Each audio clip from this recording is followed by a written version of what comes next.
We were kidnapped in a different country.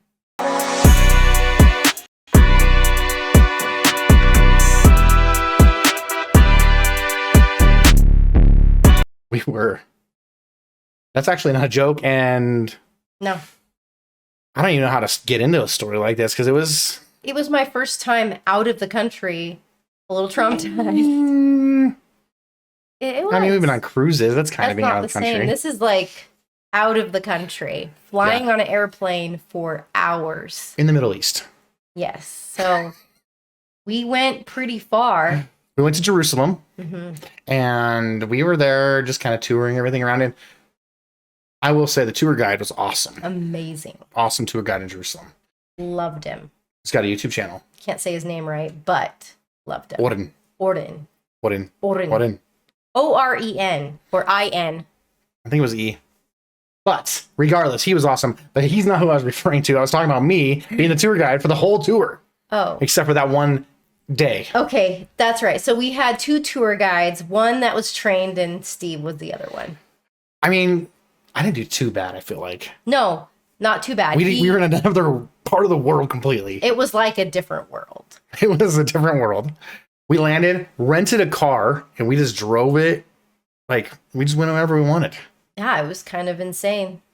And luckily, the roads were normal. Yeah. It was like... roads were normal. Everything was pretty... I think, for the most part, better than I expected it to be there. Yes. Do they drive on the opposite side there? No, same side. Same side? That's side. nice. Yeah. That was nice. But, I mean, I couldn't read the signs and stuff. Oh, no. So it was just like, Gibberish. hopefully GPS knows where we're going. Yeah, like, it couldn't even, like, try to sound out what anything was. But, like, the sign symbols are the same, right? Like, the stop sign symbols? Yeah, I don't even remember if there were stop signs and stuff. There probably was, but I don't even pay attention to that here. Yeah. I mean, it was foreign. It was foreign. So we were in Israel. Yes. And we went to Jerusalem, and but we actually traveled a lot of Israel. We didn't go down to like the Gaza Strip area or anything like that. We stayed northern side of it, but it was awesome, I think, for the most part. It was awesome up until the point that we got kidnapped. I mean, we've all been kidnapped before, right? I mean, that's like something that happens when you go to other countries. Yeah, no. So like when they were tying you up and throwing you in the back of the car, speaking of, never mind. That did not happen. Oh, well then what do you mean? Oh, they hit you with a bat and threw you in the trunk. I was not kidnapped then. Oh. So what happened? I don't understand. You were there. It was kidnapping to me, okay? It felt like we were getting kidnapped for sure for a second. There was a moment where I was like, I legitimately had a moment where the thought went through my mind. I was like, if we go right instead of left on this next road, I might have to fight this guy. Luckily, he looked like I could take him. So, he was angry talking to his son, though, on the phone, so that was a little intimidating. There is a main part of the city that has different gates. And they all have different names. And we were trying to get to a specific gate. We wanted to get to Lion's Gate. Lion's Gate. Lion. With an L. L-Y-O-N. Production. Lion's Gate? Yeah, that might be where it comes from. I really don't know. Curious. But it was called Lion's Gate. And we happened to be standing 10 feet from the gate entrance, but did not know close. It. I mean, 10 feet might be a little bit closer than we actually were, but like you could see it pretty much. We were pretty much there, and we were kind of looking like. But we were hungry. We got to give some context here. We just walked like 750 miles. Yes. We did a full journey on foot. We're exaggerating a little bit. We had been walking. It uphill. Was hot. And we were hungry. In the snow. And we were looking around. It was actually very, very hot. It was like 80s, 90s. It was like 90s. It was so hot that we were walking like down this steep hill and strangers were stopping and they're like, get in the car. Like you should not be outside. Why are you walking in this? And we looked lost because we were not where tourists were normally walking. But we were nice people though. Yes, very nice. But we were sitting there and we were kind of just had a perplexed look on our face, I guess. And some guy was like, hey, where are you going? I can take you wherever you need to go. We just assumed this guy was a taxi driver. We assumed. In hindsight, I don't think it was a taxi. It was just a car. It was a car. And he was not just, symbols. you were much nicer. He was like, get in car, light change, get in car now, I take you where you go. Yeah, it was very much like, The accent was actually what he sounded like. get in the That's pretty car good. now. It was okay. He was like, get in the car and I'll take you anywhere. But he's like, the light's changing, run, run, run, run. And we were like frantic. And so like we were tired, sprinting across the road in his cars, and he's yelling like, get in, get in. So we all get in, and like the doors open and he's starting to drive, and we're like hopping into the car. So intense. Technically we jumped into a moving car to be kidnapped. We kind of kidnapped ourselves a little bit. But, and that wasn't the part where I even thought I was being kidnapped. We got in, he's smoking a cigarette right in our faces, which was awesome. And I don't mind people smoking, but if you're a cab driver, you're probably not just inhaling cigarettes in the car. Right? No. I don't think so, because we drove in another cab and it was amazing. Cab driver was like giving us a tour of the whole town. Yeah. This guy he also did give us a tour, I guess, but it was forced. But he did ask where we were going, and we said Lionsgate before we got in the car. Not to mention, well, I guess we'll get to the other part. And the guy didn't just say, oh, it's right there. You guys are right there. Lionsgate's right here. Instead, he started driving. And then I saw Lionsgate as we were starting. Wait, isn't that it? No, that's not it. I take you to it. And I'm like, that's Lionsgate. That happened. Yes. And then we kept driving. And we were in it. And we're like, oh no, we just got in this car and it was right there. And he's driving. Away from Lionsgate. Away from it. And technically away from what he claims he thought was the destination. Yes. But anyways, he starts driving. Mm-hmm. And he's driving like a madman on a cell phone call. So he's got a phone in one hand, a cigarette in the other. And I don't know what he was driving with. He was honking, his knees, and yelling, screaming at everybody, and his screaming at somebody on the phone. He's mad at, anger talking to this person. Maybe that's how they speak. Maybe it might just be like, "Hey, what's up? How was your because day?" I don't speak Aramaic or whatever. It might just be Aramaic. Wasn't that what he was speaking? Is that how I've you never say heard it? of Aramaic. I've heard of Arabic. Aramaic's the older version, I think. Oh, okay. Arabic. Sorry. I believe he was speaking Arabic. And he sounded angry. Maybe that was just him, like, friendly greeting his son on the phone. Yeah, it sounded intense. And he's going at it, smoking, talking, and I'm in the front seat right next to this guy. Yeah, we're in the back. And I look back, just kind of do one of these. I'm gonna turn this way so I can look at the camera. And everyone in the back seat's just like this. Like, I mean, it was like, where are we going? And it was pretty clear we were not going to where we wanted to go. Because No. we knew we were on the right side of the town. And he started driving around, because this is a fenced Jerusalem, old Jerusalem, has a giant fence around the whole thing. Fence is not the right word. No, it is a wall. A wall, a giant wall, like to keep a military out wall. And we were like driving around it and going away from it. And there was the point I was talking about earlier.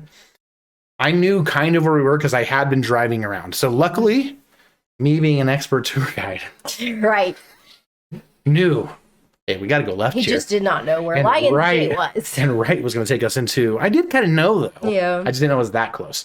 But going right was like going into the mountains. It was like, we're going to go towards the mountains, or we are going to go left. And that's kind of at least by the city still, not where we wanted to be. No. We already knew that was the problem.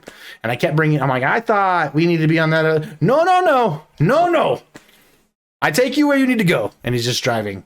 And there's no taxi number thing. You know, what is it? Where they like tell you how much you're paying? Yep, nothing. Nothing. Just cigarette smoke, yell talking, and not listening to us. Fear. And no one in the backseat saying a word. I stopped talking. We all just kind of sat there. But we were pulling up.